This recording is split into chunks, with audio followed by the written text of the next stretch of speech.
Okay, hello everyone. Sorry about the little thing because while I was waiting, instead of just not being on the screen, I thought I'd do some um, email that I needed to do for a new thumbnail that I'm trying to use for the new video that I just finished in regards to Groinal response for the HOCD and topics of that series. So I just thought that I send a short video requesting a thumbnail for that video for our good friend Olga, who has a very good design capabilities and training in regards to graphics designs and so on, and she does a great job for some of the thumbnails that she gets time to do for us.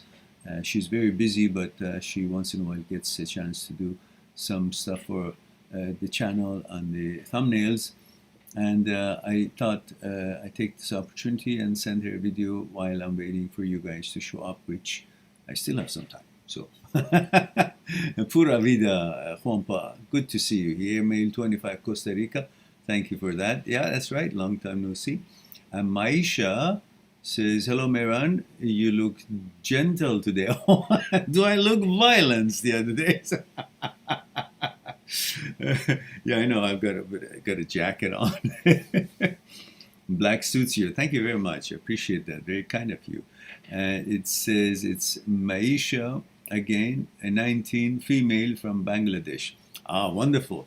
Thank you for joining us, Maisha. Oops, that was the ugly stick. The famous ugly stick just fell. So good of you all to join and be here. And let's see if we can have some good discussion for an hour or two, a couple of hours maybe. And we had one discussion earlier this afternoon, 2 p.m. No, 1 p.m. Vancouver time, and it went over like I think 2.5 hours, something like that. We had a very good discussion. So hopefully we'll have another one, and then I'll get back to editing that video again, or who knows, maybe I'll go for a walk.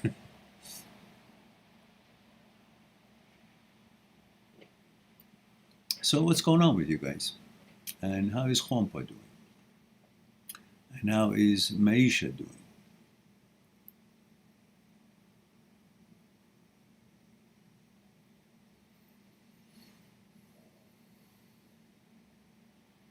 So we have 6 people here, 2 likes. What are the other 4 doing? Waiting for a surprise, or perhaps you're waiting for tea. Please bring tea for the audience here. They need tea before they can click on the like button, huh? Is that what it is? But I have to say, it's a beautiful tea.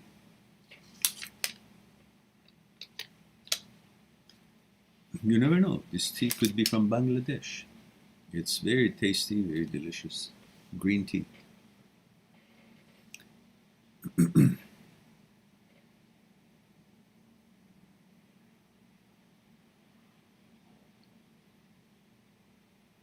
So we got 2 turning to 3 and counting.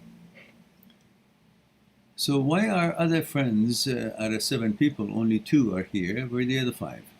Show yourselves. Don't be shy. Water is warm. I won't bite.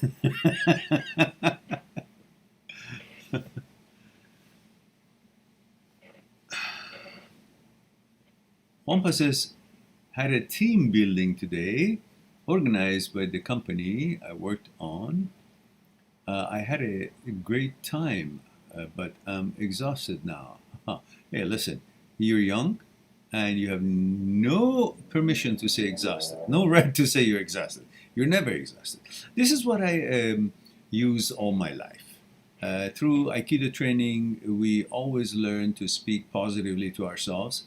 So even if you had spent the whole day working on something, you say, oh, I've spent lots of energy, but I still got some left.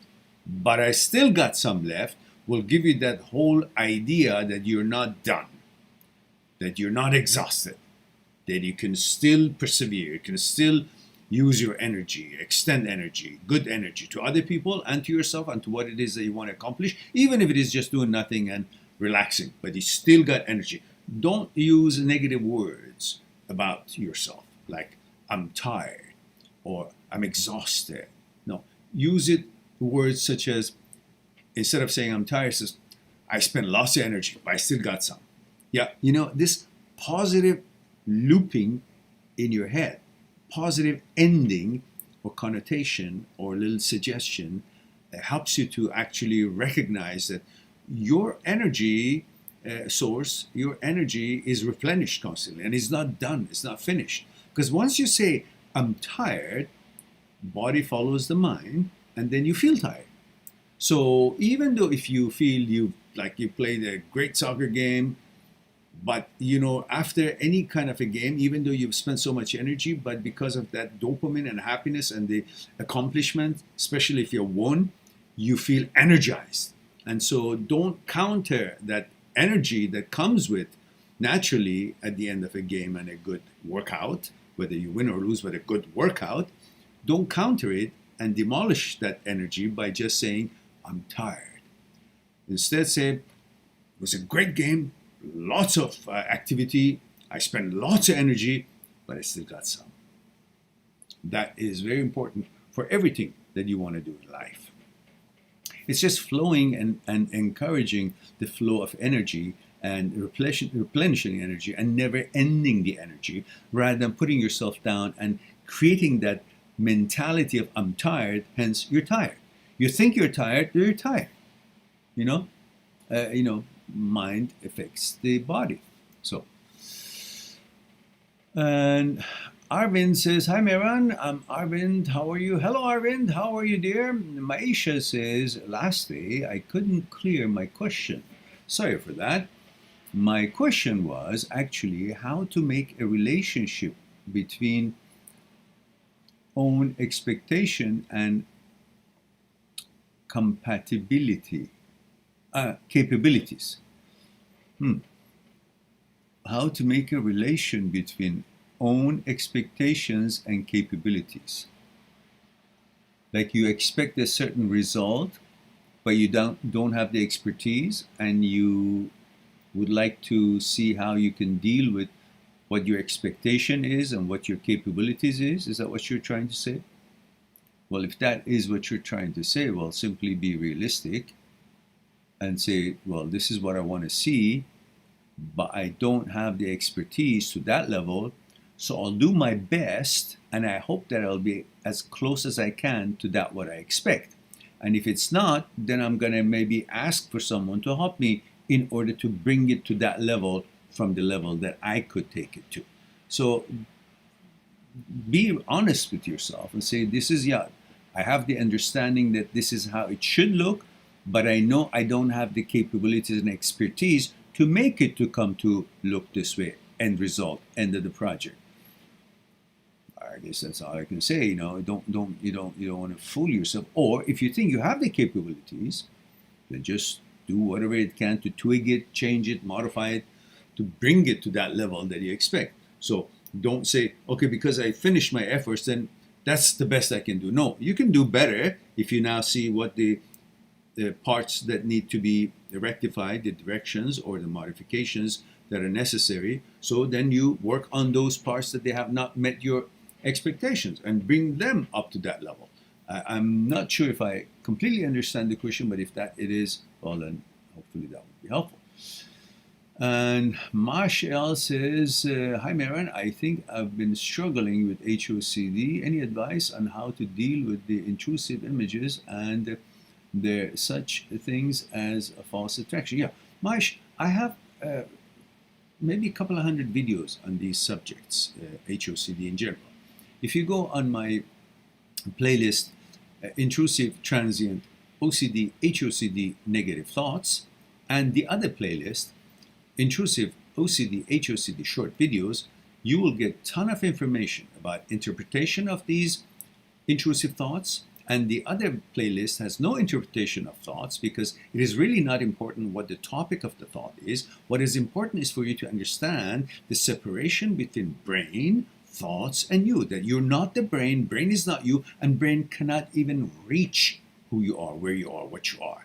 So brain is not an intellect, brain is a tool. If you understand that separation, then you wouldn't think whatever the brain conjures up is pertaining you or defines you at all.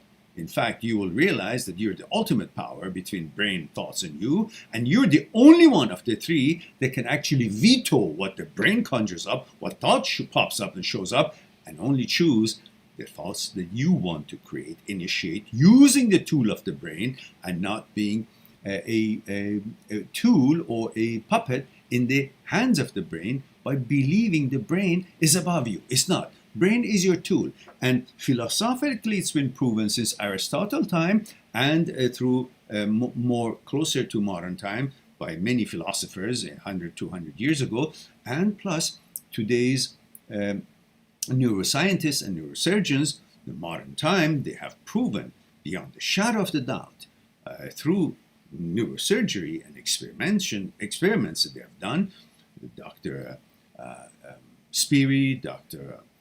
Penfield, Dr. Owen, Dr. Libet, these are all world-known and Nobel Prize echelon of studies and research that they have done and proven that you're beyond the brain and brain cannot reach you. So on that note, you will not be fooled by the brain and thinking that what brain conjures up in the form of thoughts, suggestions, images, and whatnot, it's got anything to do with you. It's brain's creation, not your creation. It's two different things.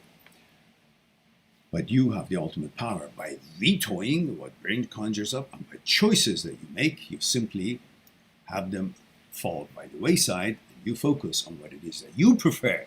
You imagine of yourself. You would like to see yourself and you believe you are and your values and what's meaningful to you. And those are what defines you, not any brain's thoughts, images, suggestions, or ideas. And Hatter says, hi Miran, male 17 UK. Do you have any tips to quit pornography while on HOCD? There's no tips. Use the power of your reasonability. It's like saying, do you have any tips for me not to have poison? Well, recognition that the poison is detrimental to your health, is not good for you. You'll be convinced that, hey, listen, my survival and my health is very important. Mental health, physical health.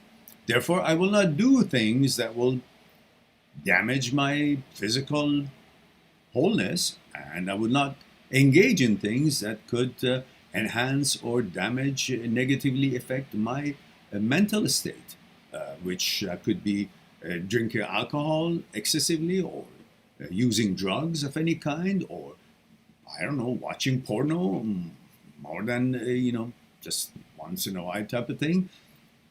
So if you understand the necessity of taking good care of yourself for the sake of maintenance, proper maintenance of your physical being and your mental health, then you have no problem making the right choices. You don't need a tip for it. The tip is that I want to survive, I want to be healthy, I want to be strong. For that, if I have any notion that this is a poison in it or it's not hygienic enough, this drink is not healthy, I won't drink it. I don't care how thirsty I am, I'm not going to drink it. If I see that certain kind of an activity is an activity that involves many kind of people that are not of my choice of people that I want to hang around with due to their behavior or morality or manners or upbringing or however I feel that it's inappropriate, then I simply won't. If there is certain kind of environment that I don't want to be in it, I find that not helpful to my balance, I won't be there because I care about myself, the quality. Do you send your child among kids that their parents don't care, they haven't taught them hygiene, they don't care about their manners and mentality? No, you make sure that your child is among the people who are appropriately been trained, raised, and they behave safely and they can get along and be in a positive environment. So you choose and you judge where the kid should be or not. And the same thing you got to do for yourself. What am I going to eat? Which people I hang around with? What kind of substances I stay away with? what things are helpful to my health, exercise, and healthy exercises, workout, and sports, and all that. What things I should be away from. What mentalities, what ideas I don't want to be part of, and what ideas will give me a stronger mind and stronger mentality and more, positive energy to extend outwardly and also bring to myself. So you have to take care of the well-being of your entity, which is in two parts at least, physical and mental. And that, if you understand the importance of it, then you don't need tips. You simply take care of your health, mentally and physically. And for that, you need to pay attention to certain regimen and certain scrutiny or certain principles and follow that. It's like you want to go to buy grocery. You choose the grocery that you feel they are of better kind for you, for the kind of diet that you have, and how you want to shape yourself and what kind of a fitness you want to have, and that's how you use your nutritional values. Same thing. The stuff that is going to affect your mind and mentality positively, you engage. The things that you think is going to affect you negatively, you shun away and stay away from. It's simple. There's no tip or encouragement needed other than the fact that that's going to keep you strong and balanced, and the other is not. Simple.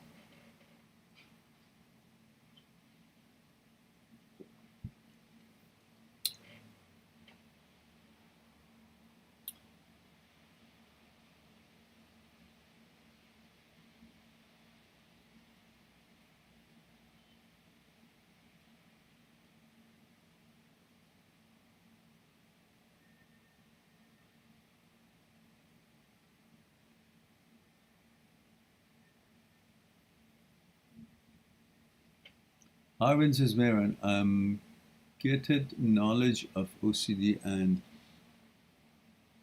how brain works, and I had less symptoms. I get it knowledge, or I got? Or I got knowledge of OCD and how the brain works, and I had less symptoms. Okay, but sometimes they makes me feel that reality is unhappy, but sometimes I feel happy. Well, just only focus on the happy part and believe that, and not the unhappy part. I'm not quite sure I understand, Arvind, but whatever is in line with what your preference and policy and how you prefer your life to be and what you're engaged with, well, follow that. And the others that makes you uncomfortable, leave them alone. Hompa says, you're right, Mehran. I have tons of energy left then. Good for you. That's good.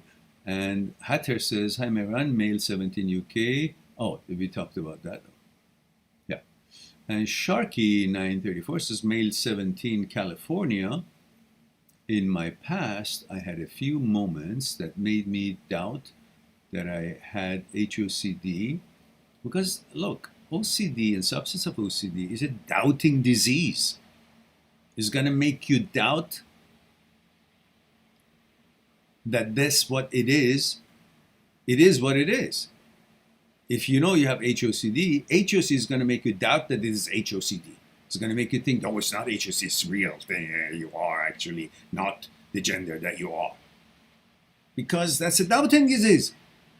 Same malfunctioning brain that is causing you all these hardship is also the same kind of a brain that you're using it to judge and analyze what's going on with you, which means it's going to cause you a little bit of a trouble if you want to constantly use the same apparatus that is malfunctioning.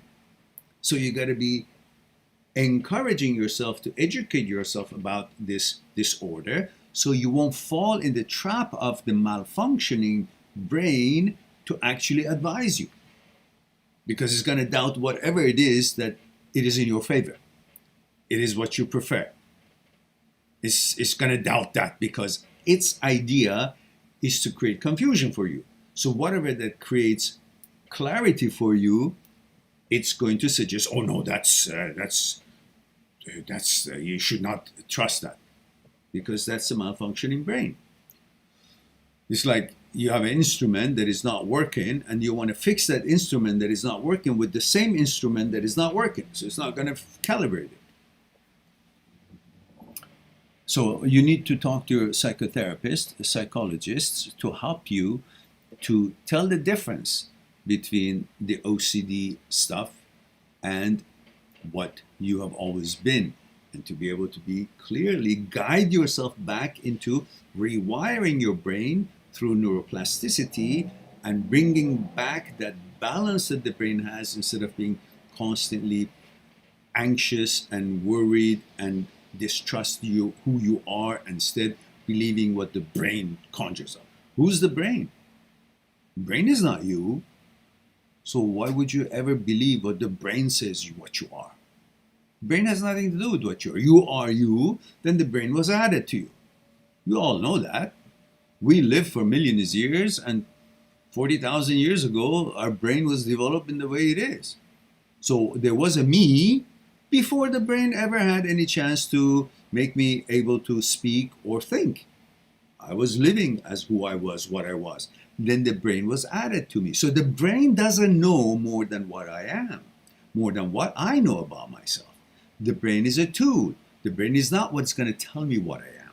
The brain is there to work for me, so I can use it to do some calculation and so on, things like that. Brain is not my intellect. I have my intellect. Brain cannot reach my intellect. Brain is not my intellect. Brain is not my teacher. Brain is not my deity. Brain is not my leader. Brain is not anything. Brain learns from the information that is out there, and those information is not about me. It's about anything else that is available in the world. So brain uses that and wants to make thoughts. And those thoughts that it makes should not affect me, because it's brain's thoughts, not my thoughts. My thoughts are the one that I choose certain kind of information from my consciousness and use the brain apparatus to do some calculation with it, figure out something, analyze some things. That's my thinking. But brain itself uses its own apparatus and makes lots of thoughts. And those thoughts, irrelevant to me. If they don't measure up to my values, to my expectation, to my standards, I've got nothing to do with them. You have the power of veto and choices. So what brain does is of no consequence to you. It does what it does. You do what you do. You're the boss. All right.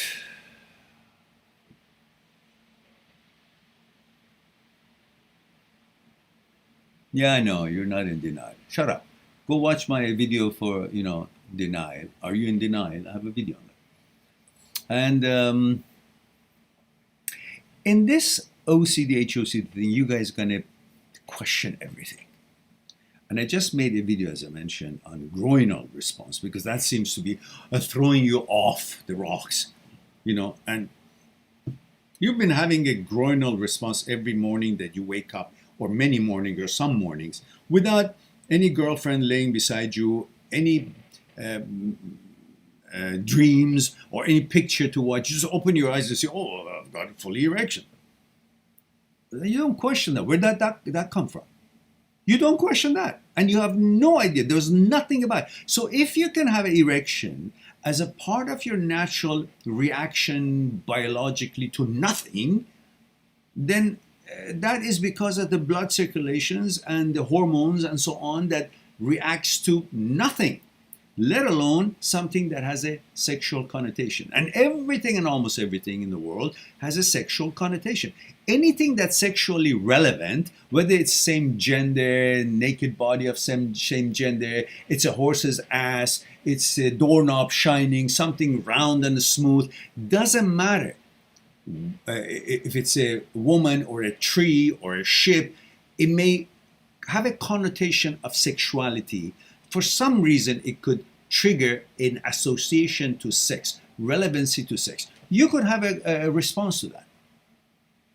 But that's not responding to that male body or to that tree or to that ship or to that. It's a response to an association of something that can be associated with sex. Something that has a relevancy in sex. It could be, I don't know. You could see two horses are mating. It's got nothing to do with you. You could get a rose because it has a sexual connotation. And to you, anything that has sexual relevance, it's not your values, but it has sexual relevance. Not in your mind, not it's your preference, not it's in your values, but it has a sexual connotation. It triggers that sexual ability that's in you.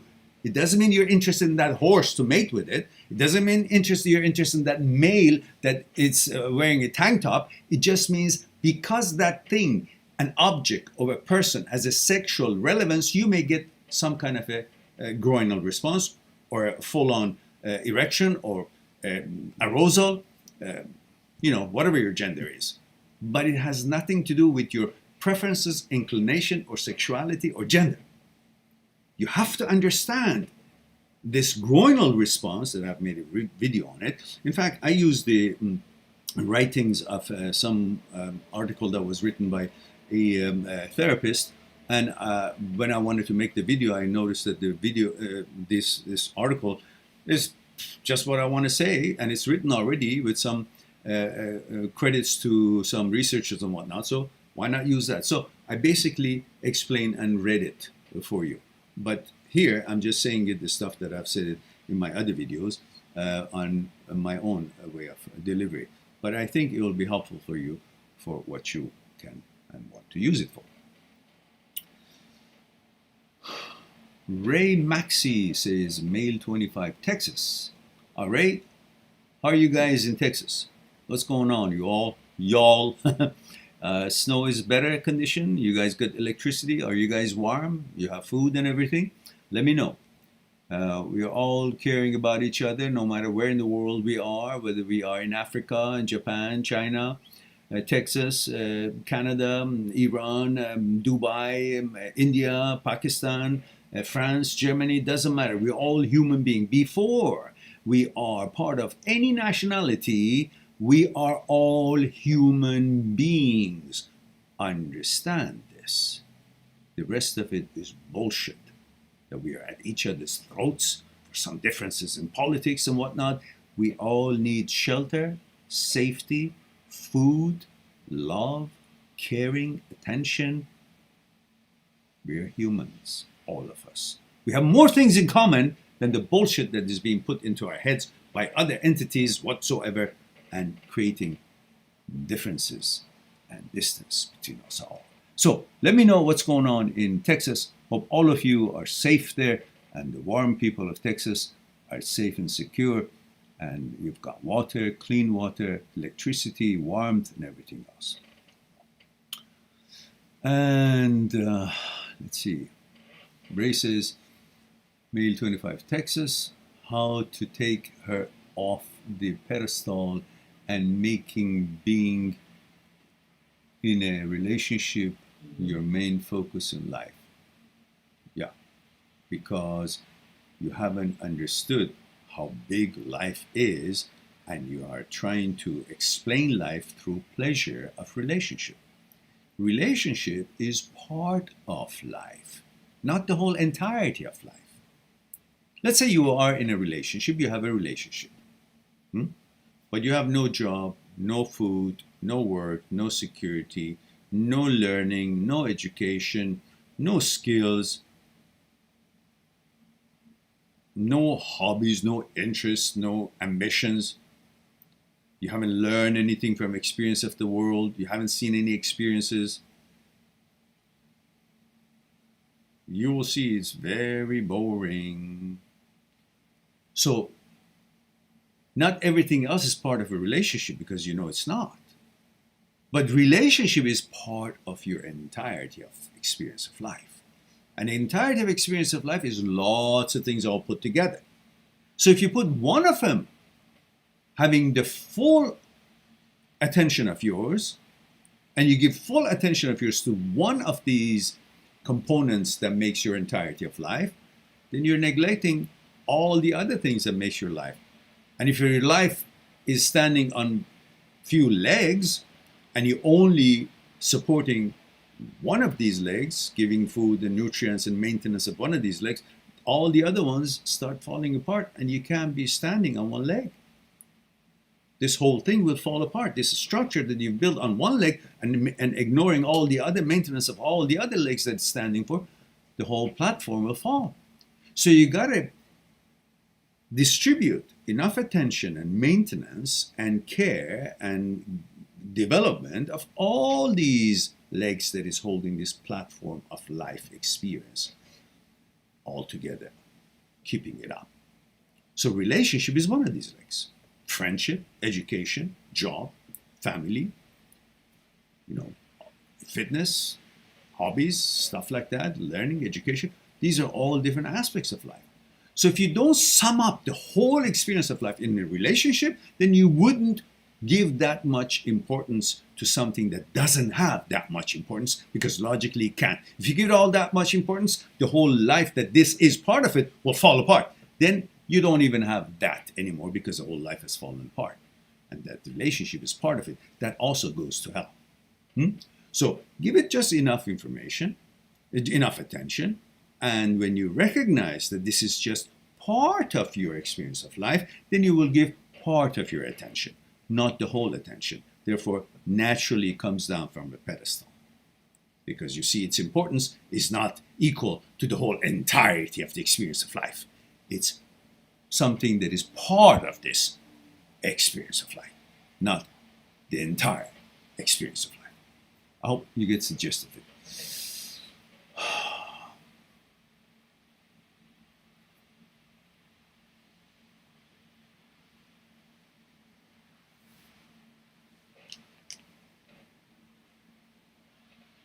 And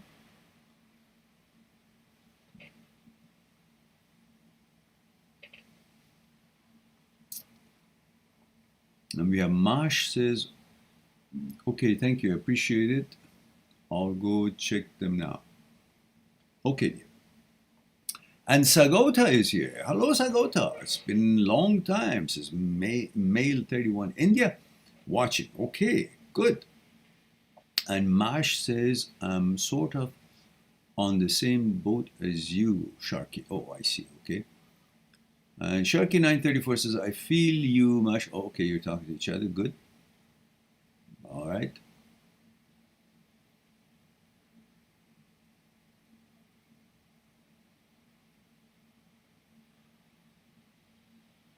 Frost Leaf says, where is the peanut butter? Frosty, are you sure you're in the right place? Where's the peanut butter? I don't know, maybe try Safeway or some store out there. Some grocery stores may have some peanut butter. Damn it. Hey, says, damn it, Gab. You must be Persian. Says, Rajun, you're a cool, you're a cool dude, be khuda.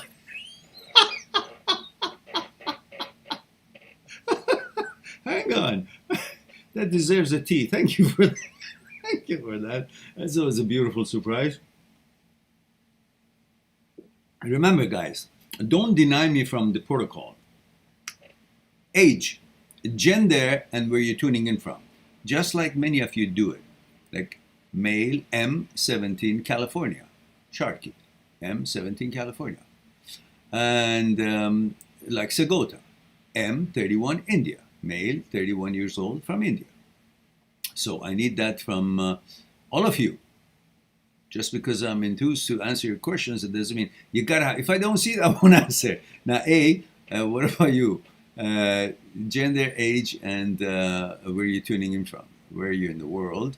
And obviously, I can tell where your roots are, but I still don't know where you live. Not necessarily address, but the country. And thank you for the kind words. I appreciate that. Clash Royale says, shut up. Oh, well, okay. I'll do as you said. I'll shut you up, which means I'm just going to remove you and give you a break. All right. Okay. And I don't understand. What is this Frost YT is all about? So we had a bunch of trolls today, and I had the administrator that took care of it all.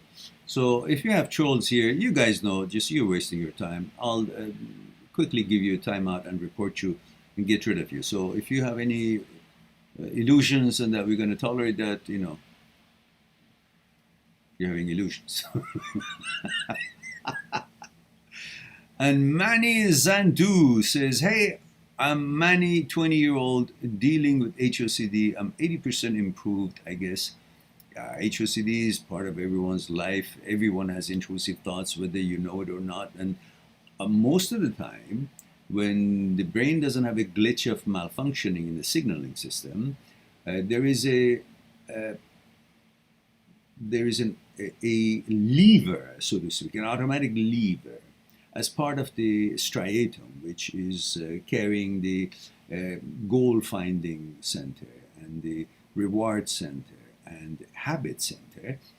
It also has a part called caudate nucleus, which is part of the basal ganglia, and it's designed to automatically shut off the intrusive thoughts that it is not in line with your values and your inclinations, your gender, and your preferences. And when caudate nucleus works properly, when a certain intrusive thought shows up, which it shows up in every human being's head, anywhere in the world, but when it shows up, you recognize it's intrusive, it's against your values, whatever your values are, whatever your gender is, it's against that, your inclination, and then caudate nucleus shuts it off. You just go, oh, that's nasty, and then it's done. And then you focus on what it is that you're supposed to be focusing. But when there's a malfunction in the signaling system, caudate nucleus doesn't do its job automatically as it does. Like it's the gear shift in the car that's automatically supposed to change gear when it gets to a certain speed, or downshift when it gets to a certain speed. But when it doesn't, you got to actually manually enter the shift. So same thing, when intrusive thoughts are not being automatically, as it's designed, taken care of and shut down by caudate nucleus and it's malfunctioning, then your behavior and lack of attention and ignoring to these intrusive thoughts will act as that manually trying to enter the shift into that gear, which means through your behavior and ignoring these sort of thoughts and focusing on what your life is all about, what your preferences are, and ignoring these sort of intrusive thoughts, your body action and reaction and your attention will show the brain that I'm not interested in this. And through neuroplasticity, brain gets to rewire itself according to your manual directions through your behavior toward these sort of thoughts. And eventually it glitches back on and resets itself through neuroplasticity. And if it shows up again, your system is aware of it, can tell which is intrusive thought, which is OCD, which is HOCD, and then it won't panic, it won't get frightened, it won't have anxiety, and it just simply ignores it again until it again reconnects itself. That's the part of being a human being. It's nothing extraordinary. It just shows that the brain that we have since 40,000 years ago, it's a work in progress. It has not completed it. It malfunctions. It has deficiencies like any other electrical or mechanical system. So does this. Understanding that you're not the brain and brain is not you. So what brain conjures up and does and creates, which is its job, is to make thoughts. Thoughts are not you either, and you're not thoughts. You're you, brain is brain, thoughts are thoughts. Understanding this separation will set you free and put you right back on the right course. All right. Yeah. Manny says, still low sex drive bothers me. No, the reason it's a low sex drive because you're fully focused on trying to bring certainty and why I feel this way instead of understanding that this is a malfunction and nothing's going to change in you. That's the mental disorder that happens to almost everybody in a certain percentage, and everybody has intrusive thoughts, but because a caudate nucleus working properly, it shuts it down. And when it doesn't, then it turns into something that you need to pay attention to it. And then if there's an OCD involved, it becomes a little bit more, which it has its own way of dealing with it, handling with it, which when you talk to your psychologists, psychotherapists, who are specialists in OCD and HOCD and subsets of OCD, they'll be able to help you. Because I'm not a doctor, I'm not a psychologist, I'm not a psychotherapist. My research is for my benefit, is for researching about this topic because I'm interested, and I'm sharing with you what my research has helped me and brought about information that I can share and deliver it in a way that is more digestible to people than many of the other scientists or researchers who are engaged in helping people in different ways.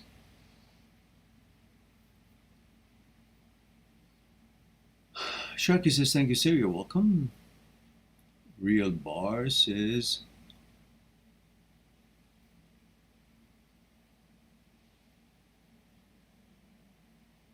we're all human beings. Thank you, sir. You're quite welcome. And don't forget the protocol. I need to know your age, gender, and where you're tuning in from. I'd appreciate it.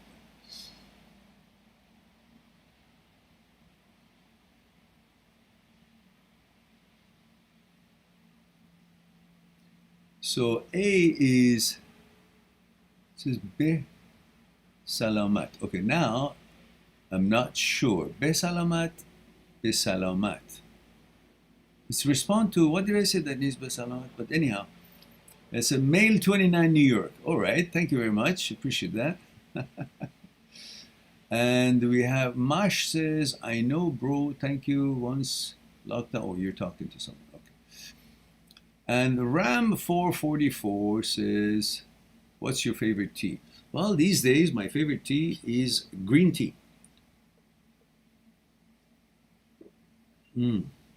And when I have green tea, I think from, I guess the best tea comes from India and from somewhere in India. Different places have different kind of quality tea. And so when I have green tea, I like to put a slice of dried mango into it. That little bit of a sweetness and a little bit of the aroma, it takes the bitterness of the green a little bit, makes it that much more tasty, especially if you're in the mood of just a wee bit of sweetness in the tea, because I don't like to take any sugar with my tea, but sometimes it's got a special place for itself. And Ace is going through a very rough breakup right now. Says, your videos are much appreciated. So glad I discovered your channel. I'm so glad you discovered my channel as well, because we sure do need recognition. And we do need more subscribers, because many of my clients, as you know, I have a site called mindthatseekstruth.com. Mindthatseekstruth.com specializes in having Skype consultation in regards to your breakups, how to move on, how to analyze it, understand it, and in regards to fear, desire, ego, thoughts, consciousness, mechanical process, material process, order, and what makes life, what makes your psyche tick, what makes you tick. And of course, when we can't cover everything on the videos on specific cases, or here even, we have a system that you can go on my site, mindthatseekstruth.com, and make an appointment on Skype for an hour appointment. For new clients, when you make an hour appointment, I will throw in another hour. So we'll have 2 hours, and we'll have ample time to get to know each other and explore what's concerning you one-on-one on Skype. So here, it would be great for us to be supported by you guys by sharing the videos that you like on your social media, and specifically sharing a 1 minute and 47 seconds video that I have in regards to live streamings. And if you just kindly share that on your social media, it helps people to know that there is support available. And by simply sharing this particular short video on the social media, they could get to know what this channel can help them with. And here's the link. It's just a little information, and you can share it and let people know, so we can also reach more people, get more exposure, and then help more people. At the same time, we'll have more subscribers, more viewers, and the channel starts making money, and then would be able to implement my plans that hopefully when this COVID since thingy goes away, I can travel and make different venues and different workshops in different parts of the world, hopefully, and then in presence, in person, I can share a lot more things in regards to the power of mind and in regards to understanding one's psyche, in regards to dealing with day-to-day matters such as breakups and thoughts, consciousness, fear, desire, ego, and so on, in situations where it's not just from the internet. And there'll be a lot more possibility to share a lot more information. And so we have Rogaara says, hi, how do I tell Rogaara? I need to know your age, the gender, where you're tuning in from, please. I also want to make sure you're not too young, and if you're too young here, you got to have your parents' awareness that you're here on this channel, and I got to know that they're okay with you being here. At the same time, I just want to know that what your cultural background is, what your age is, and your gender. It helps me to properly address your questions and respond to you.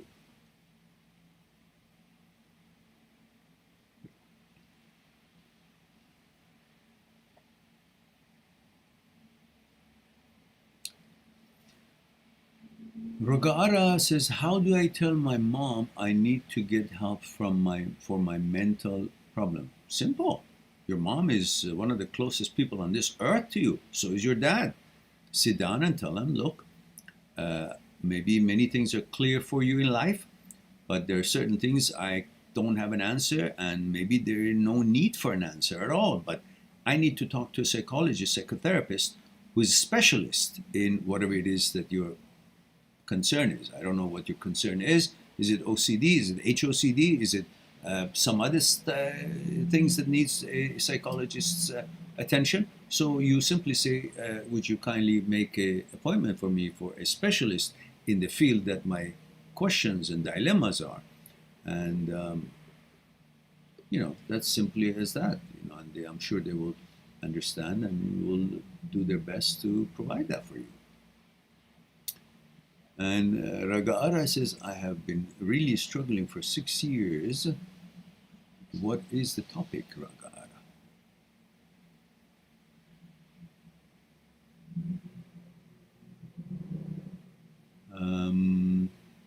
But never felt comfortable with telling my family. Well, there's nothing to tell. It's a very normal and very common thing.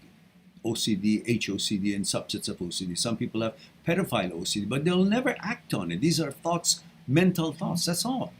You may think that you're not the sexuality that you've always known you are and prefer to be and want to be and enjoy to be, and the suddenly brain suggests all kinds of other things that is not within your values and within your interest. And that's just how many people are hit, especially in this pandemic. I don't know what's going on with the pandemic, but many people have had this challenge to exaggerate itself through the pandemic. Obviously, because the brain is finding its security through occupation, through making thoughts. And those thoughts are usually made towards and around the things that you're engaged with during the day. Now all those engagements, social activities and other activities are shut down.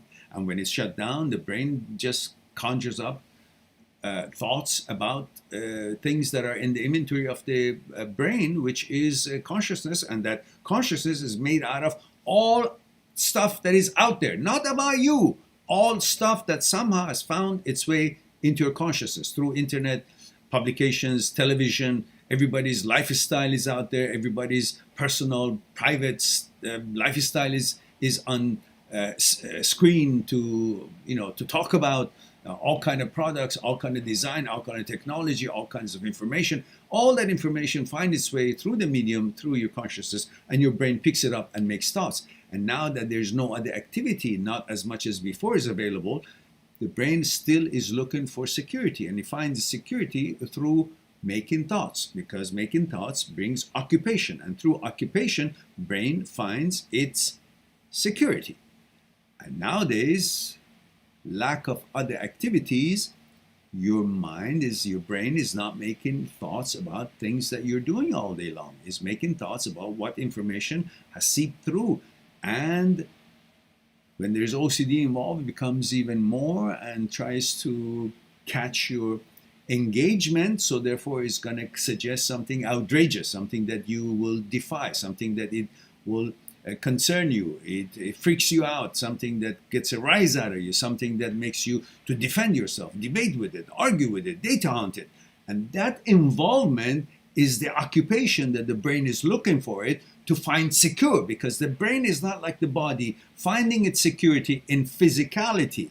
You find your body's security by knowing where your limbs are and face is and body is, and your apartment is locked door and it's in the good part of town and you're secure. That's physicality needed for physical portion of your entity.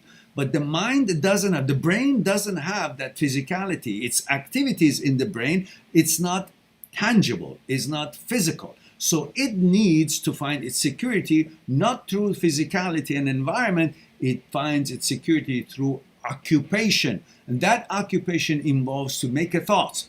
And in making a thought, if it doesn't get a rise or reaction out of you, it just goes to nothing and you got to make another thought. So it makes obscene thoughts about you. It makes things that is not acceptable. So you go and try to defend it because we're accustomed to defend our identity. It's very important for us. And no matter if somebody out there says something against you, you get upset and you want to defend yourself, or it's the brain that conjures up something that you get upset and you want to defend yourself. But through that exchange, through that debate, the occupation increases and the brain finds a place to hover. And it's not like gypsies all over the place and doesn't know where its home is because it doesn't have a place. It hasn't been trained to know where its place in the body is, to have mind and body coordination and compatibility and unification. So instead, the body is safe physicality. Brain is trying to find its security through occupation, which are thoughts, and the thoughts would be intrusive thoughts to get this reaction out of you, and the reaction would be where the mind, the brain, finds its security through that engagement with you. I hope you got what I'm trying to say. OCD, depression, and anxiety. Yeah, definitely. You've got to talk to your psychotherapist and tell them about it. Don't be shy about it. There's nothing to be shy of. I guarantee you, your father has had OCD. Your father has had depression. Your father has had anxiety. Your mother has had OCD. Your mother has had depression. Your mother has had anxiety. Everybody in the world has had anxiety or does have it or will have it. Depression, OCD. It's just normal for every human being to experience all these things. But knowing about it, it's the way you handle it, is the right way. Not to ignore it and not know about it and say, oh no, I'm this. This is being perfect by knowing about these things and dealing with it and managing it. That makes you strong and knowledgeable. And that's how a human being develops understanding and ability to manage challenges of any sort, including mental challenges and disorders, which we all have, one kind of another.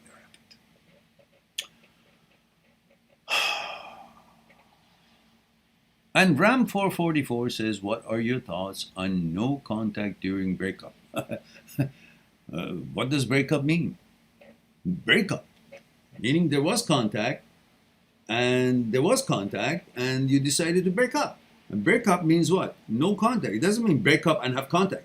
So you're asking me, what do you think about non-contact in breakup? It's like saying, what do you think about breaking up while you have broken up? Yeah. That's why you break up, because you don't want to be in contact. You don't break up to say, oh, you don't say, oh, let's take a break. No, you broke up. But some of you have a problem understanding that it's a breakup, meaning move on, go about your business, find other things. You go to a market and you want to buy some peaches, and the price is not acceptable to you, and what you offer is not acceptable to the fruit seller. No? So what do? You move on to the next stop who's selling the same product, and you negotiate with them. Doesn't work? Next one. Now you may just say, okay, forget the peach. I'll get the smaller peach, or bigger peach, or today I'll just buy something else. So in other words, when a deal doesn't work out, when a relationship doesn't work out, you move on.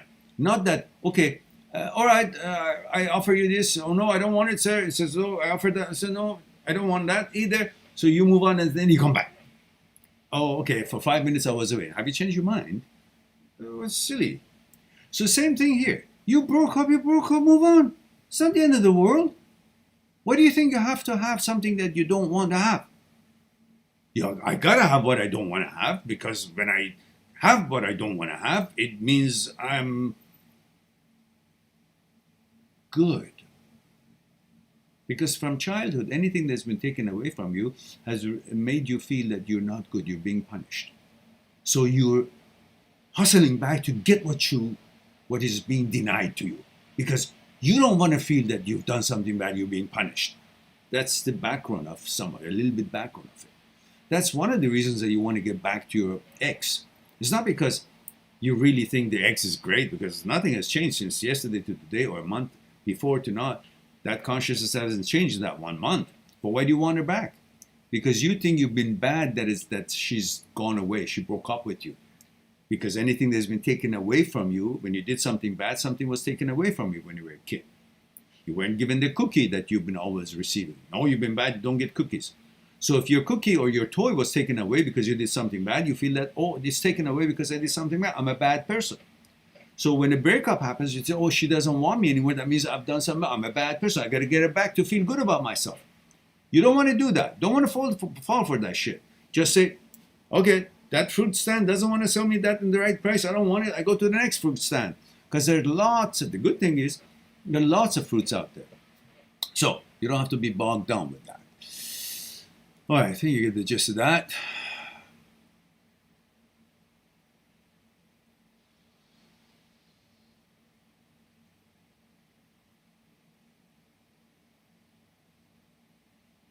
Yeah, Rogara, just don't fret it. Go to a psychotherapist and word it out, and don't just settle for pills and a prescription. Have a specialist to deal with that anxiety, to that OCD, to explain to you. I've got lots of videos on OCD. You can learn them, you can study them and see what it says and make your own judgment. But when you go to a psychotherapist or psychologist, they have to be specialized in OCD and subsets of OCD. Not any psychologist. Any psychologist doesn't do. It has to be a specialist in that. Understand that. This is very important. Tell your parents. And Ram444 says, what are your thoughts on, okay, yeah, on no contact? Yeah, well, you know. What do you think happens after no contact? What? Like she or you have just miraculously changed? You needed time to have your consciousness change. No. The problems that caused you guys to break up still exist after a while not seeing each other. If you haven't been able to resolve those, it's about development. And each one of you have been programmed in your consciousness in a different way. The content of your consciousness are different. Therefore, you start noticing that after the initial interest period is gone, that you're no longer focused on the shine and the extraordinary, the new thing and the novelty of the whole relationship, and start getting to know each other. You'll see that your brains are just as fucked up as the other one. It's not like she's better than you and she's got such an amazing understanding of the world and concept of life, or you have that understanding that she would think you're just amazing. After a while, you see that you all both full of shit in a way, and at the same time are good at some things. But you are running on your egos and your fears, and you try to dominate the situation rather than work it out and be compatible and try to grow together, especially at this age. I don't know how old you are, but these are all going to interfere with the quality of the relationship. So you break up. Now that you broke up, a month later, you think you've just now resolved all that differences in the consciousness? No, the contents are still different. It takes a long time before you guys start growing and understanding and appreciating and resolving and trying to tolerate each other's differences, because you're not going to be the same. Don't expect to find someone that's exactly the same. It's about toleration. and it's okay. We're different. We're different. But in things that it involves both of you, are you going to be instrumental to each other's well-being and support and trust and all that in certain important aspects of what a relationship entails? And those are what you need to be focusing. Otherwise, those same problems that cause you to break up still exist after that 1 month or 2 months breakup. It's not going to miraculously go away. But if you stay together, or maybe years pass by, you may have experienced different things in life, and you come to an understanding that, oh, well, we're now kind of merging at the same location after all those experiences. We can see it from the same angle. We can see life from the same angle. Then that's a different story. No contact. So what's going to do? You're going to miss each other and miss all the good memories, and then you think, oh, that means I'm going to be able to tolerate. You're going to tolerate each other for another week, and then you're going to say the same shit to each other, same problems. So move on, find somebody closer to your own expectations or contents of the consciousness or standards that you expect, both of you. I don't know how old you are. You didn't tell me. That's the thing. Okay, from now on, I don't get that information. I'm not going to respond to questions because I need that. Who am I talking to? How old are you? I don't know what it is. What's your cultural backgrounds? What's her age? What's your age? Are you? What's your gender? I don't even know that. So I'm just spitballing here. Brian says, hello, Mehran, 28, Australia. Hello, Mike. That's my extent of my Australian. Says, male into females. Heterosexual issue, HOCD. I must say, I'm feeling a lot better and getting well, but sometimes my thoughts feel so real. I don't know if it's me thinking or my thoughts. You have doubts? I mean, after all that video, you don't understand that your brain is not you, and brain is the one that makes thoughts. 90,000 thoughts a day, and you think they're all of them you? You're supposed to sort them out? No, you're the judge. The only thoughts that are yours are the thoughts that you choose a certain inventory of the information from consciousness and use the tool, the apparatus of the brain to have it, crunch it down or do something with it, analyze it, or calculate something, figure out something, learn something, study something, design something, produce something, accomplish something. You're using the apparatus with some information that is chosen by you, and you get it to work to get some kind of result. That's your thoughts. The rest of it are not yours, because you're not the one using the brain on the rest of the time. The brain is using its own apparatus to make thoughts. And those thoughts have nothing to do with you. Absolutely nothing. Doesn't represent you, doesn't identify with you, you don't identify with it. It's just brain's thoughts. It's a different entity, separate systems. It just so happens to be mounted on your head, the brain. And you think because it's here, and you use it, and you have been duped to think that your intelligence is in the brain. Wrong. Brain is not intelligent. Brain is the dumbest part of you. It guesses things. It doesn't even know anything about you. It doesn't even know what your gender is. It just makes thoughts. And when it goes rogue and malfunctions, it makes intrusive thoughts.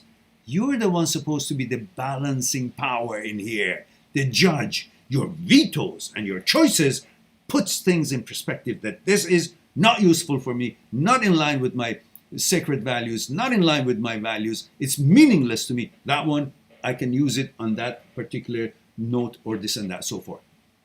That's it. It's an apparatus. If you see it that way, you'll be fine. Otherwise, if you think the brain is what? Suddenly, what? Were you here first or the brain was here? You lived for 1 million years or more, and then the brain 40,000 years ago was finally developed in a way that gave you power of speech and thinking. And since that time, hell has broken loose, because thoughts is the roots of all problems. Before we were able to think or speak, we had no problems. We were living like the other animals. We had instinctive, we had stem brain, and it was all about instinct. We would run, we would hunt, we would sleep, we had sex, and our sexuality was clear, all hardwired. No interference, no confusion, because there was no thoughts or suggestions ability available for us. So therefore, everything was just clear. Whatever your gender was, it was clear. But now, you've got some brain that's got his own thinking, and you have been duped to think that the brain is actually you. No, you were there a million years before the brain was added to you. Now it's added to you like your intestine is there. But at least your intestine was with you from day one.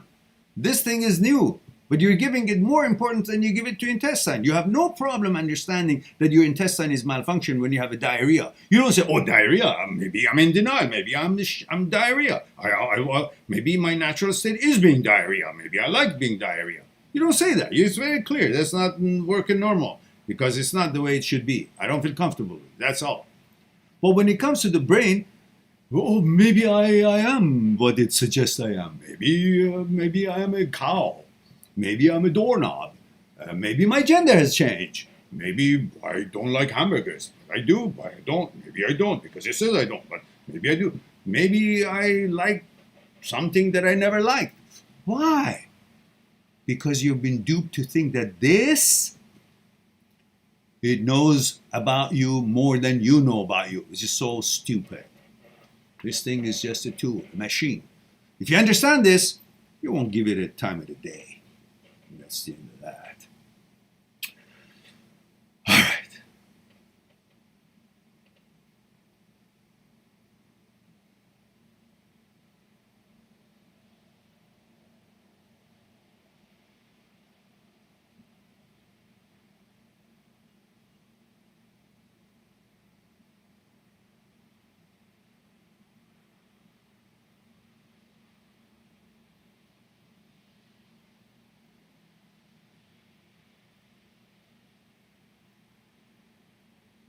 Yeah, you're not going to change because of thought showed up. What are you talking about?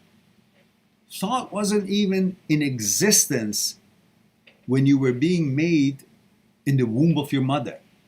Thought wasn't there. The capability of thinking wasn't there. You were just being put together, your organs being put together. But your gender was decided already according to what was your inclination in your genes program. Everything was there. And thought still wasn't developed. So if it wasn't there when you were being made and put together the way you have, you can't be having any role in changing, modifying, or doing anything to that because that's not going to be changed. Your biology is not going to be changed by your way of thinking. You may think it, illusional, delusional, mental, disorder. That's what we have psychologists, psychotherapists to help us. Otherwise, your biology is not going to change because your thoughts change. Simple. Think about it. All right.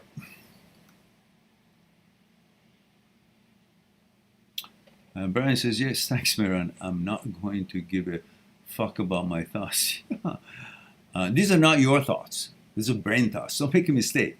Don't say, I'm not going to give a fuck about my thoughts. Those are not your thoughts. Those are brain thoughts who happen to be mounted on your head. The brain belongs to you, but what the brain does, it's based on its program, which is to make thoughts, and those thoughts are made based on all the information that has found its way into your consciousness. But it's got nothing to do with you. It has its own separate system. It's programmed to function in this way. That's what it does. Makes thoughts. It doesn't care what it is. Makes thoughts. Whatever gets in there, it uses it, makes thoughts. It's like a factory that is an assembly line, and it's got certain kind of ingredients getting fed into its assembly line, and it makes that product through those ingredients. But if the ingredients are fucked up, it uses that ingredients, makes some kind of a product according to what it's designed to do to make products. But then there's a quality control guys at the end of the assembly and says, oh, what, this is fucked up. This is rejected, no good. It doesn't look like. It's got wrong algorithms, wrong ingredients, wrong material to it. It doesn't meet the standards. Then they see it, throw it out, reject it. Huh? You gotta have a quality control guy in there, and that's you. You judge the brain's production. What brain produces is not you, it's not made by you. It's a separate thing, but you're the judge, you're the quality control guy to see if it meets your standards, it represents your values or not. If it not, let it fall by the wayside, ignore it, and focus on what it is that you think you should be focusing on. That's the end of that. So they're not your thoughts, they're brain's thoughts. And all right. Now you got to continue this. Every time the day could show up a million times. Don't fall for it. You keep correcting it. You're the teacher. You're the master. You're the boss. Something's gone haywire. It's like a dog, a horse that you're trying to train, and it's just gone off the rail, and now you got to retrain it. And that's called rewiring your brain. And the process is called neuroplasticity. But keep at it. You know, it's like you're bringing it, you're corralling it to the right way of your values. So it will, oh yeah, and then eventually it learns. And even though the automatic system is not working, but it gets reconditioned. And then it takes time, and then it doesn't matter. As long as you're aware of it, it doesn't matter if the automatic system works or not. You're aware of it so you can distinguish. And you can, figure out the differences, and you pay no attention to what you shouldn't pay attention to. That's it. That starts the neuroplasticity. And Brian says, you're a true gem and inspiration to most of us. Well, thank you very much. That means you got to share that video on your social media and pump up the channel. That's the price you pay. When you come here, that's the price to say. There was an advertisement long time ago. It's very interesting. It was I think it was a advertisement of chocolate. I don't know if it was Hershey chocolate or whatever chocolate. It was a brilliant advertisement. And at this side of the table was the devil sitting with the recipe to that delicious chocolate. The other side was a company who wanted to buy the recipe. So the company in the representatives said that we will buy this recipe for this chocolate for $1 million or whatever. The devil says, not enough. Then they say, buy for $100 million. The devil says, not enough. The company representative said, we'll pay anything. The devil says, anything?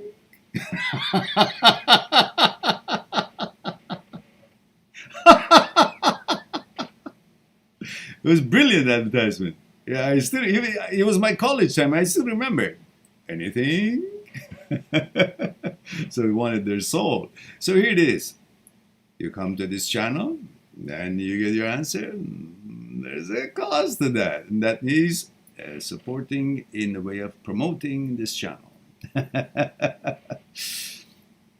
And Arvind says, sir, I didn't meet the doctor. Is my OCD will cure myself? Listen, we all may be able to manage something and by research and learning help ourselves. But I suggest to you that you find a psychologist, psychotherapist, and ask your questions, because I'm not a doctor, I'm not a psychologist, psychotherapist. I don't have any claim to be. I'm here with my research and sharing with you what I have through the research I've done on the work of the scientists, neuroscientists, neurosurgeons, and psychologists, psychotherapists, the books that they've written, the presentations they've made, and I've gathered all that information through my studies, through movement of the mind, movement of the psyche, and what makes us tick, and how the psyche works, thoughts, consciousness, fear, desire, ego, mechanical process, order, and all these things. I've been able to collect all that information and use my own delivery and pondering and understanding and analyzing it from collective information and some of the information that I have experienced in life myself personally, and been able to use it to share that with you. But my suggestion would be to talk to a psychotherapist, a psychologist who's a specialist in OCD, subsets of OCD, and then your questions would be answered the way that would be helpful to you. It's not a sin to go to a specialist and ask for guidance. What's wrong with that? Says, I didn't take any medication. I'm feeling less symptoms, COCD. Okay, great. If you understand what is happening and you use all the articles written by these doctors and psychologists, psychotherapists, such as Dr. Schwartz, Dr. Philipson, Dr. Jan Weiner, Dr. Owen, all these experiments, all these what is this, scientists and specialists. Well, then you can help yourself, and you need more, then go see them and make an appointment and talk with them. And Ash says, Maron, I have returned. I have a new question for you. I feel my sexual attraction for women has returned. Well, and there was no doubt about it. You're surprised, which is great. But I still worry about the romantic aspect. Sometimes I wonder or ruminate, but my past relationship, it doesn't matter what you ruminate. You gotta understand, you're an intelligent man. It doesn't matter what you ruminate. It doesn't, the fuck matters. Rumination is what we talked about. What is it ruminating? Thoughts. And where's the roots of thoughts? Bullshit. If the thought itself comes from the brain, that the brain has nothing to do with you, it's a separate system, and it's malfunctioning, then the rumination of what it is that you're ruminating is also bullshit. It's like saying I have a shit tree, but I wonder if its fruits would be nutritional. It's a shit tree. Whatever comes out of it is also shit. So ruminating the thoughts. Where these thoughts come from? The brain. Brain is malfunction, so fuck it. It's the rumination is also ruminating the malfunctioning qualities of material, whatever it is. You know what I'm trying to say. All right. I hope you get the gist of it. And Fantastic Gamer says, I have different... Oh, hang on. You guys can't get away with this anymore. Protocol, first. Gender, age, where you're tuning in from. Before I even read your questions. No more. No soup for you. You guys get me into rolling and trying to answer your questions and be as helpful as I can. And I want you guys to realize I need to know how old you are. I need to know who you are. I need to know what your background. I need to know what your gender. I need to know what cultural background you have by knowing which country you're tuning in from. All these little things, gender, age, and where you're tuning in from. I don't know why I come up with these signals. All of them hit the same symbol. Ash says, no, I wonder sometimes if the girl from my past were just objects of lust. Come on now, you see, you're using a malfunctioning brain to answer to a bogus question. Don't go there. Don't try to answer anything. You're looking for answers, guys. The answers that are not necessary. The answers that is no answer to be had. Why? Because the question is bogus to begin with. But you're getting duped by following to answer a bogus question. That's not fair to you. That's why you ruminate, because there is no answer, because there is no evidence for anything when there is no need for evidence. But you keep looking for an evidence that there is no need for the evidence, so you'll be looking for it for the rest of your life.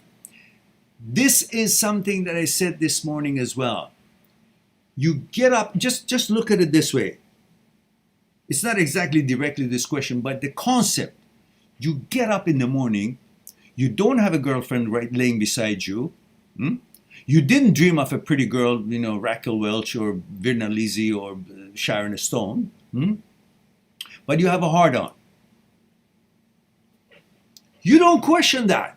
You don't say, where did that come from? You take it as well, that's what it is. But when there's a groinal response, you question it. Well, how come it's okay for nothing? But then if it's a doorknob or it's some kind of a naked body that has a sexual connotation, that it doesn't mean that you're interested in that sex or gender. It just means that thing is got a sexual relevance in this world. Could be a donkey's ass, horse's ass, two dog fucking, or whatever it is, as a sexual, or maybe a shiny shoes or a beautiful dress of a woman or a very handsome dress of a man. They all can have a sexual connotation because you can associate that with some romantic or some sex. And it's not that you're interested in that clothing or that even a round shape of a branch of a tree may give you an arousal. Doesn't mean you want to fuck the tree. It just means the concept of sex, it's been associated with it, triggered to go to the word and the meaning and the concept of sex. And then you react to it.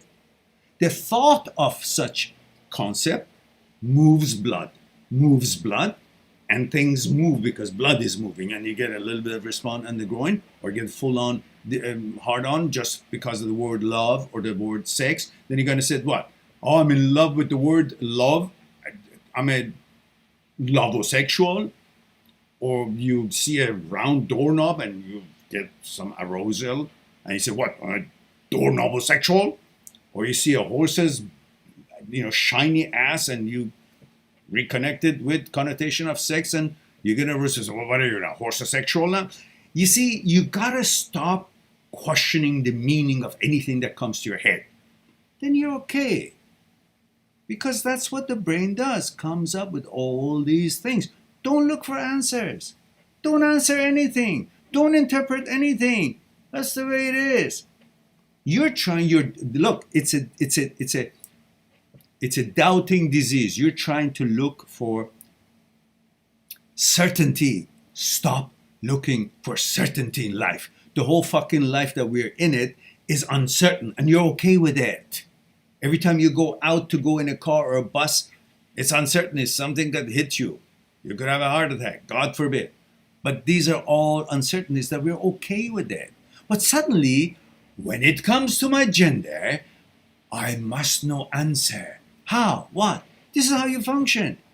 This is what you like. Your vetoes and choices, that's all you need. You like girls, you want to like girls. Whatever comes to your brain and thoughts doesn't matter. You like girls, you want to like girls. Whatever your gender is, that's what you like. That's what you are. That's what you want to be. It doesn't matter what comes to your head. But you go after, oh, somebody said something, or my head said something, or somebody uttered something. Now I gotta prove that this is not so. That should not appear in my head. Why? The brain is working normal. It appears anything in it. You're the one who's not supposed to pay attention. It's like saying, the whole world, shut up, I want to study. They do their own things. You just go somewhere that you can study. Or focus on your studies. Don't worry about what noises are out there. That's what you do. Don't expect the whole world to sleep so you can walk without distraction. No, you are aware. If there's distraction, you jump away, you move away. There's a car about to hit you, you just move out of the way. If some people are being rude or assholes, or their altercations, you move away to the other side of the street. That's the negotiation. And you also got to negotiate with your own brain. It has lots of shit that it throws out. You're supposed to pay no attention to it. Move on and focus on what it is that you prefer, you want, and you should be focusing on. That's how you handle things.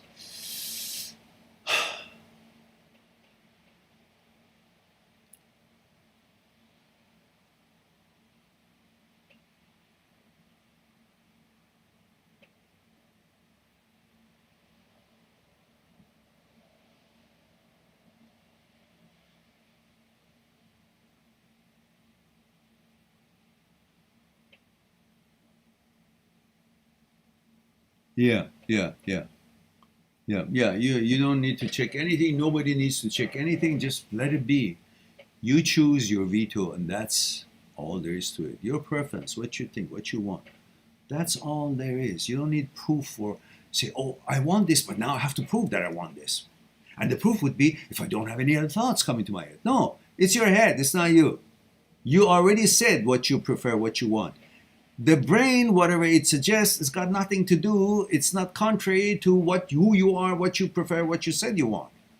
Don't take it as what it suggests. I have to now counter it in order to keep what I said as to be the ultimate. No, it is ultimate. You don't have to prove anything. Stop proving anything. God damn it. Let me have some tea.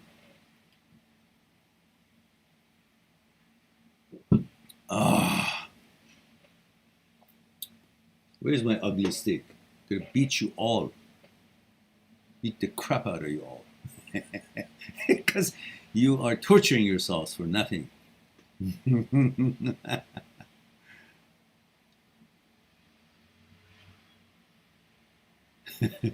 Ash says, as there is no one else asking questions right now, I'll try and think of some interesting shit. No, please don't. Fuck.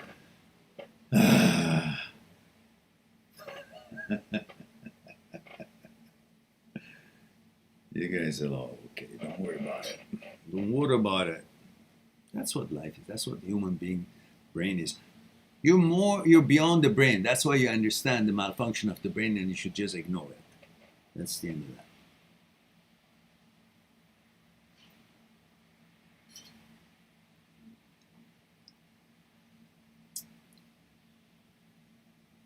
I haven't stopped analyzing anything that comes to your head. It's all thought based on bullshit. Relax. Live your life by focusing on what it is that you prefer to focus, rather than focusing on I have to refute what these suggestions are showing them. No, you don't have to refute anything. Just let them be.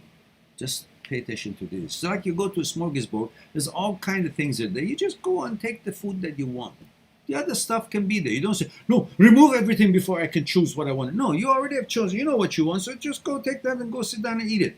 Don't worry about the others to disappear. Don't worry about the thoughts to disappear. You just know what you want. You're already clear on that. You make your decisions. You already have your preferences. And don't worry about what else shows up in the brain. That's what the brain does. It's just full of shit. That's it.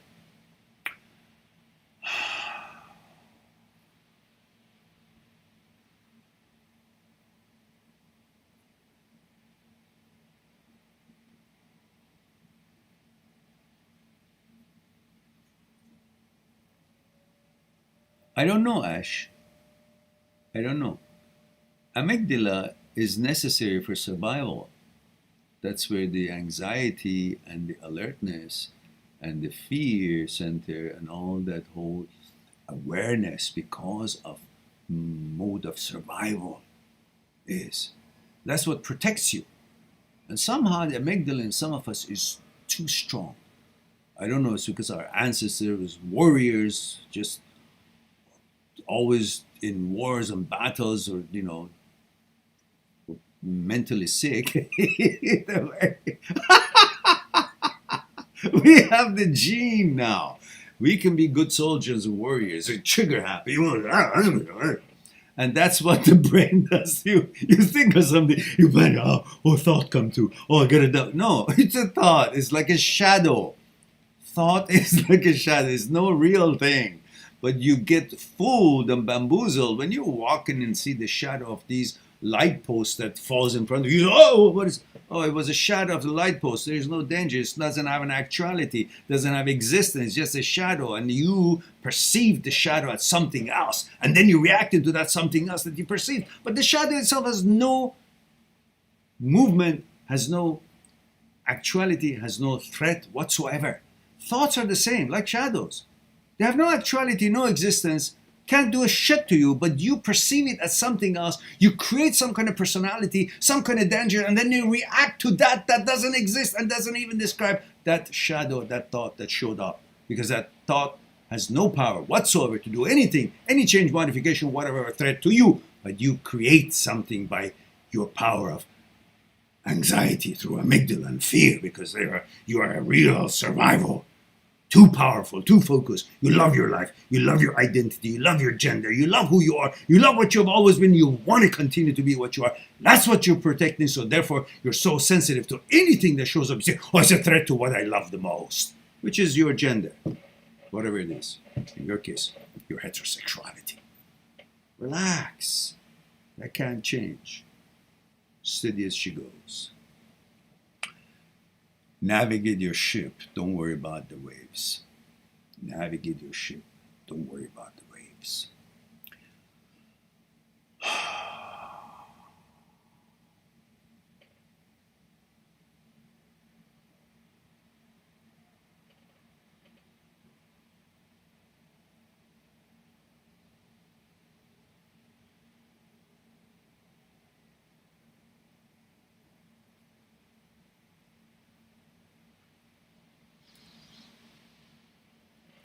You don't want to get rid of the intrusive thoughts by thoughts. You simply take the teeth out of it by not paying attention to it. Look, if I go into a museum, the way to disappear my attention, the way to disappear a painting is by what? Look away. You look away, it doesn't exist. As long as you pay attention to it, nothing else exists. That exists. A thought's the same. As long as you pay attention to this thought, you neglect to actually see the reality and actuality, because you're too busy focusing on something that doesn't exist, and everything that does exist disappears because you're focusing on something that doesn't exist, which your focus from whatever exists is taken away from. So you can't notice those, and this what you're noticing doesn't exist, but you're going to react to it as if it does, because you've made yourself believe that. You haven't been confused? I can do better. So, in other words, simply stop paying attention to things that you don't prefer. That's all. No, simple. Your attention gives life to things that don't exist. Life is an illusion. What you focus on becomes the reality. Don't give that chance to shits that don't exist, because then you start thinking what don't exist as the reality, and then you gotta react to that reality, which is not a reality, actually doesn't exist, but you gave it attention, which seems like it's real, but it's not. So take your attention away, it disappears. And if it doesn't, at least you know that I'm not going to give my attention to something that is not real, that is not in existence, that is an illusion, that's a shadow. I will be smarter than that, and I will sift through it and focus on what is real, which is me, not brain, and not what brain makes, which are thoughts. I am real. My vetoes and choices, my preferences, my values, my standards and principles, my preferences is what is sacred to me and what identifies and defines me, not thoughts, suggestions, ideas.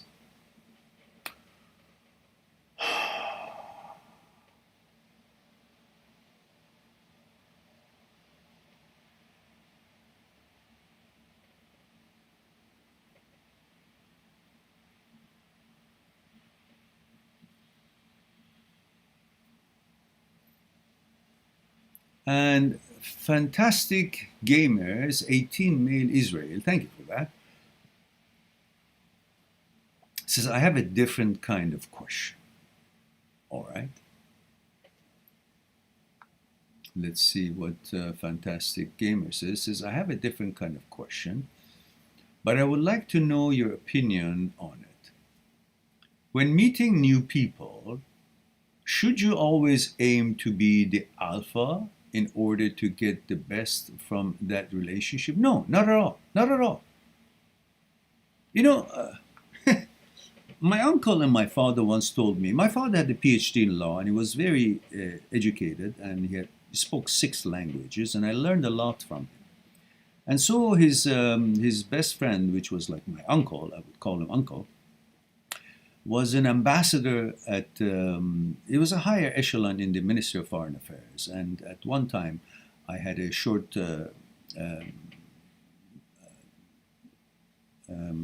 duty, so short job in the Ministry of Foreign Affairs. And I had the privilege of having lunch with him, with my uncle, who was a boss of a certain department. And I don't remember which one it was. I think it was my father, who said,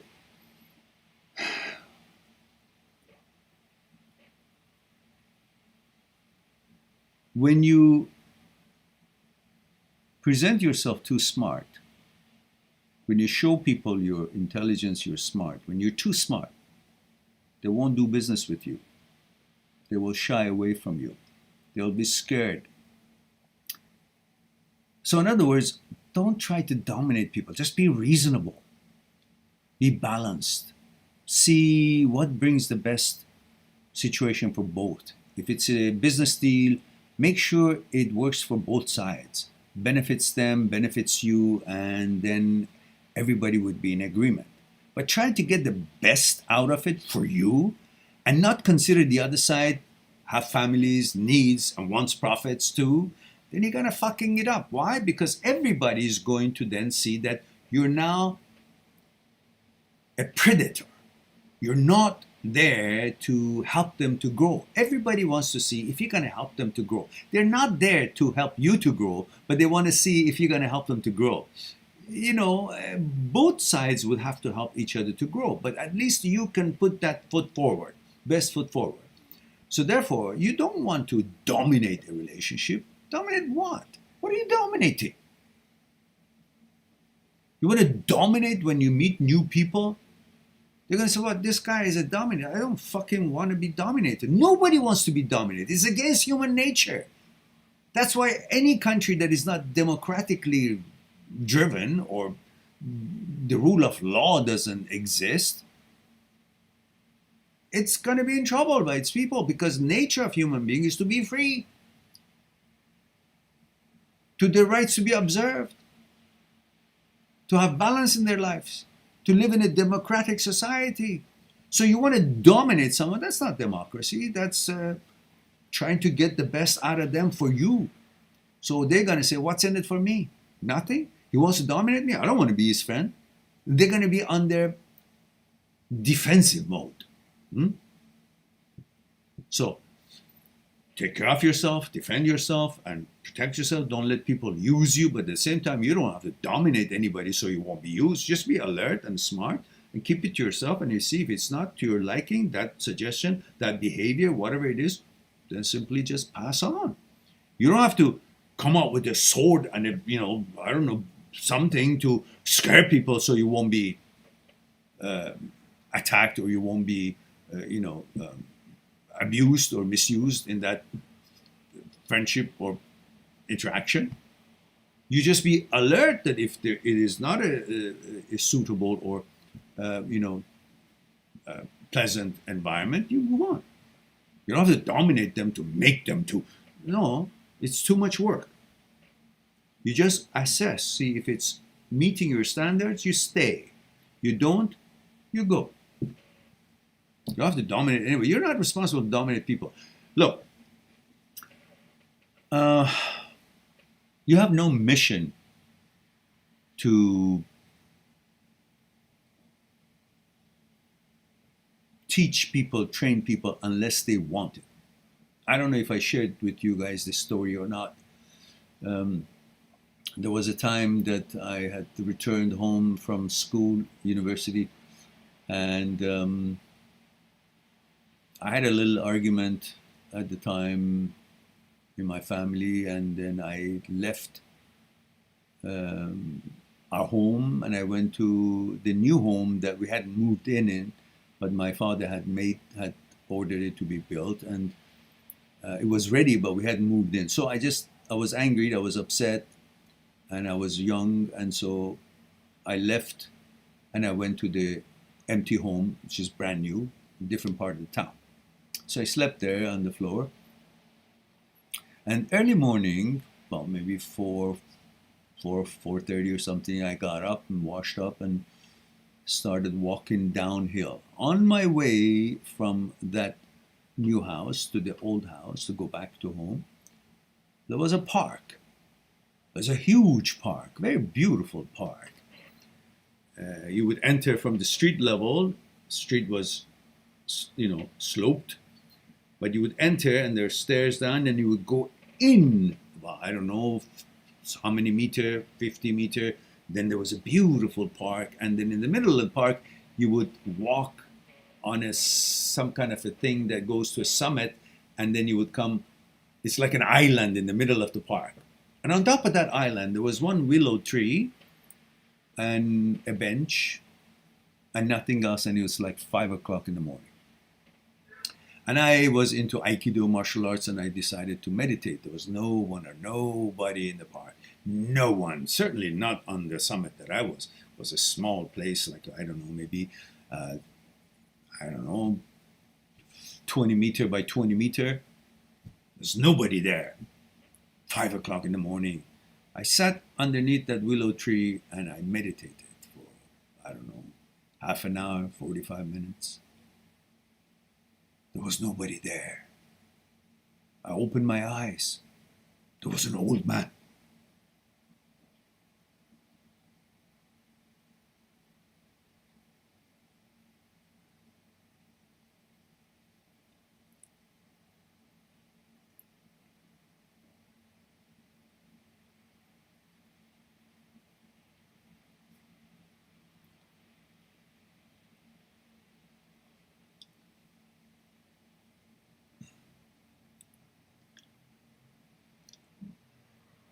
There was an old man, white hair.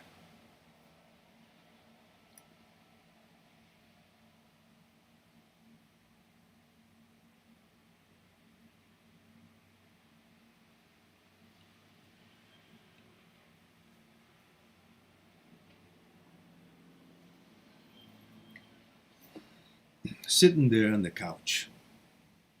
I don't know where he came from.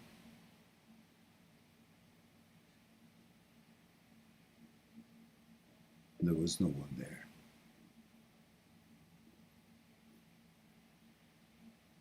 Maybe I didn't hear it. There was no footsteps. I heard nothing. It's 5 o'clock in the morning. There was no one there. But here I am, open my eyes, and there's this old man with white hair.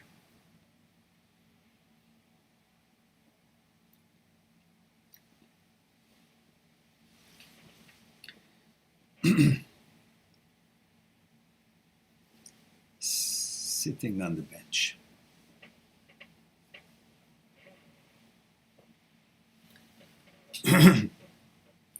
I was very young. I was, I think, 21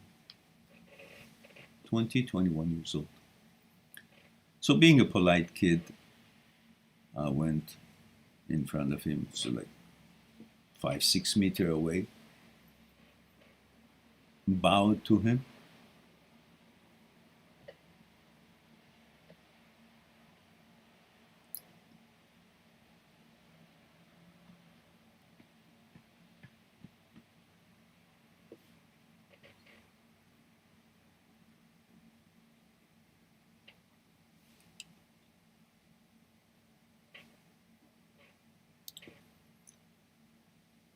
I said,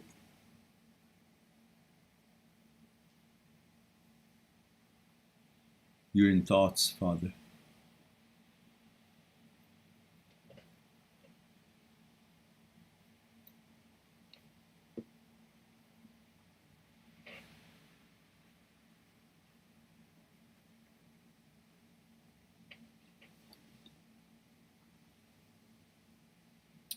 Every time I talk about this,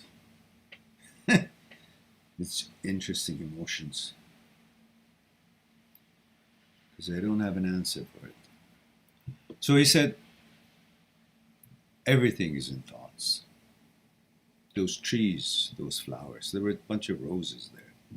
They're all in thoughts. So I said, may I sit with you, sister? So I sat down. We talked for a long time about, he spoke a few languages, he said, and he had read 400 books, and he said, I'm sorry if my words are sometimes gets mixed up. So many things, and he was an old man. And so I discussed with him my philosophies about universe, energy, and aikido, and things, and so forth, so forth. So he gave me a bunch of nice compliments and so on, and among other advice that he had, he said, but remember, you have no mission to teach people who don't want to learn. You say what you want to say. If they were interested, you stay, you teach, you share. If they weren't, you move on. And I never forgot that. I didn't always do what he said, but I didn't forget that. But the funny thing is that when I left him, and I came down from that summit, walked down into the park, and then stepped up to go to the street, back out into the street towards my home, it was an amazing feeling. It was unreal. It was like when I wanted to step from the last step into the street, it was like a haze. It was like the whole thing was a haze. Like I went from, I don't know, it was like it never existed. It was like it never happened. It was like from, I don't know, some crazy stuff I'm going to say, from one dimension to another. It was like hazy. I just like, anyhow, forget it. Anyhow, the message is, fantastic gamer, is that you don't have to teach people how to be.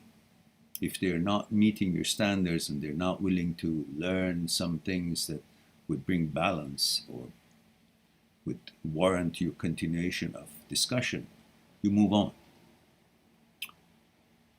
So you don't try to get the best from that relationship. Just see what's being offered, and if what's being offered, it's meeting your values or not. You can't make people do things that they're not ready or set up to do. But you have just as much right as they have. If they don't want to offer something that you expect, then you have the choice and the right to move on and not spend your time. So you don't have to be an alpha male to dominate them to get the best in that relationship. You just see if they're not balanced, to bring that environment that is positive and balanced, you just move away to another environment. Pretty much. I don't know how I got in that thing. Every time I talk about it, I get mushy. So, anyhow, that was the story. Okay, guys. It's been about 2 hours. I think we've had enough. There's no more questions here. And I think it's time for me to say I love you all. Thank you very much for being here. Don't forget to promote the channel on your social media. That little link that I put in here for you to share it on social media so people know that we exist. The support is available for the breakups, for the thoughts, consciousness, fear, desire, ego questions, for OCDs and substance of OCD, that we've got hundreds of videos on this channel. And underneath all these videos, we have the links for psychotherapists and psychologists and specialists and therapists that you can use and connect with them. And remember, I have in no particular arrangement with any of them. These are the links of the experts that I find them quite intelligent and expert in what they do, and I find their research and books and contribution very helpful for my learning experience, and then I put that there for you to judge for yourself. So I look forward to talking to you again next week, and remember, I have a site, mindthatseekstruth.com, and you can always go there, make an appointment, talk to me on the issues that concerns you. In the meantime, be good to yourself, to the others. I'll talk to you soon. Bye for now.